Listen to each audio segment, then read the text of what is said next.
mga peklat kayo na kagaya nito or di naman kaya keloid or surgery scar, well, I highly recommend gumamit kayo nitong Actiscar Serum at Actiscar Cream. So, ito yung ginagamit ko guys para dito sa peklat natin. Ito kasing peklat na to guys, galing to sa paso ng tambucho. At simula nung ginamit ko to, itong dalawang to, nag-lighten na siya kasi dati napaka-itim nito.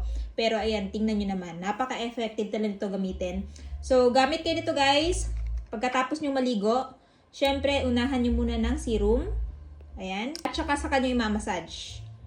Ayan. Kung gusto nyo ma-lighten at saka ma-flatten yung inyong scar, kung halimbawa, makeloid kayo na tao, ito yung gamitin ninyo. Tapos kung meron kayong mga tahi dahil sa surgery, ito din yung gamitin ninyo para mag-lighten tapos ma-fade yung scar ninyo. Dahil na-absorb na yung serum, ito namang Actiscar Cream yung ating gagamitin. So, gagamitin nyo to morning at saka evening pagkatapos nyo maligo or mag-shower. So, make sure na isaturate nyo talaga yung buong peklat ninyo para lahat, ayan, ma-lighten, ma-flatten, ayan, kung makeloid kayo.